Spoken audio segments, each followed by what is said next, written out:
Hi guys, this is Debbie with Debbie J's Crafting Corner. Today we're making some creepy ghost town house cards.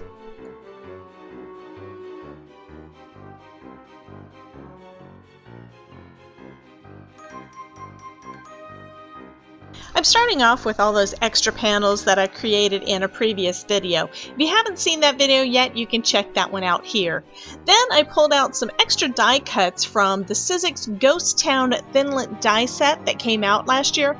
I had cut out a bunch of the little houses out of black and white cardstock, and I'm thinking I'm going to layer them so that the white is just slightly offset from the black. I think it's going to create a really cool kind of a shadow effect on these die cuts.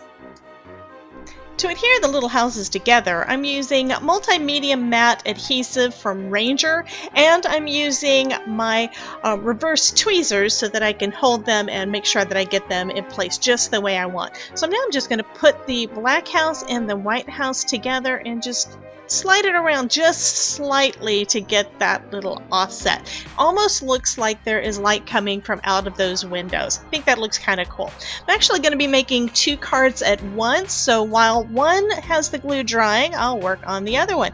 So I'm going ahead and adding some more of that multimedia matte adhesive to the back of the black taller house, and then I'll stick it to the white house.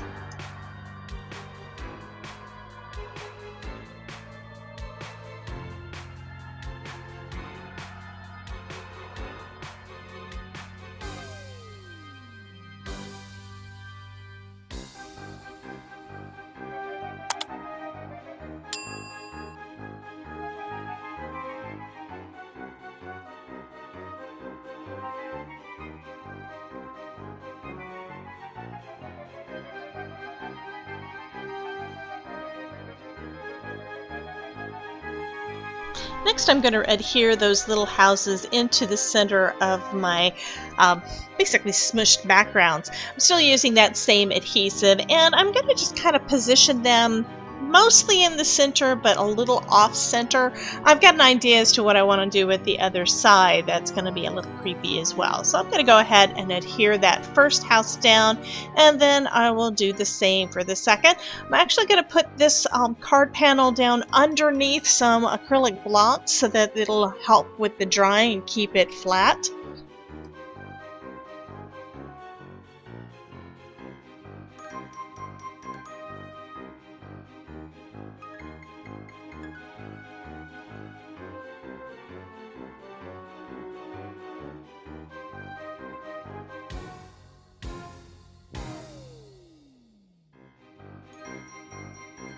I plan on matting these panels, so I'm going to go ahead and trim them both down. The new measurement for the panels is going to be 3 3/4 by 5 inches.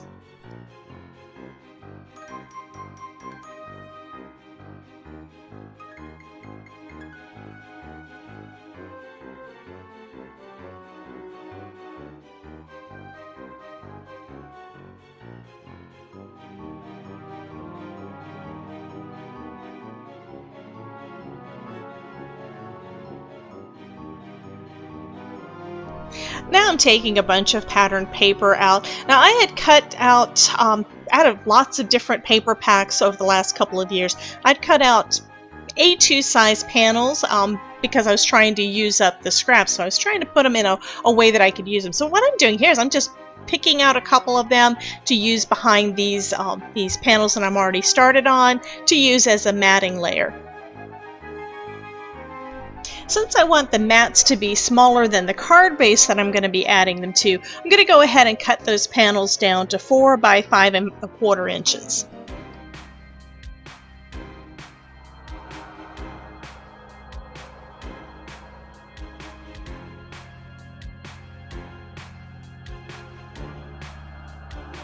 I wanted to add a little extra spookiness to these, so I'm adding some black soot to each of the edges of each of those card panels. I'm taking a just a small blender brush, one of the round blender brushes, and just adding some black soot to that. And then I'm going to place it on a piece of scrap paper and just bring a little of that black soot in further into the center. This is going to really grunge up the edges, and it's going to look really good with that main panel. Then I'm also doing the same thing with the main panels I've already done. I'm going to just ink up the edges, and then I'll bring a little of that black soot further in towards the center on each of those. Just kind of creating a little bit of a halo around the scene.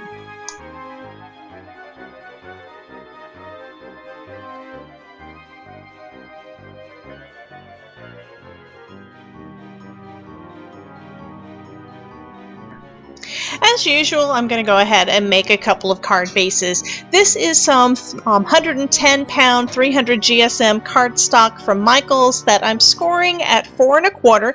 So this is basically a half sheet of that cardstock, and then I'm folding at the score line, creating an A2 size card panel, or rather card base.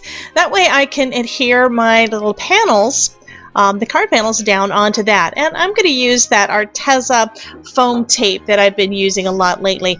I'm still getting used to this. I think it's going to work out pretty good, at least until the end of the roll. By the time I get to the end of the roll, I'll decide whether or not I'm willing to fuss with all of the plastic. It does seem to be adhering well, and it isn't two-dimensional. It's, I think, about an 1/8 inch, so it does give a little bit of extra dimension without being overwhelming. Next, I'm going to just peel off some of that red release plastic, forming a couple of little handles so that I can place this perfectly onto that card base.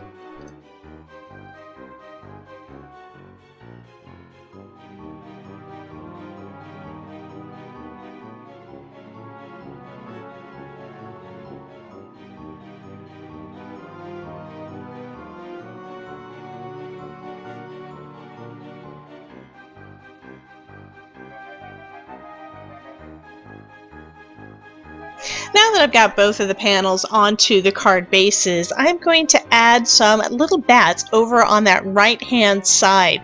Like I said, I was putting my main focal point just a little bit off center, and I wanted just to have the sky to be kind of filled with bats. I think this is looking so cute. And then I'm going to add some Wink of Stella just to add a little bit of shimmer and shine to the houses. And this is going to be basically going to finish up this card. It looks so nice when it's done.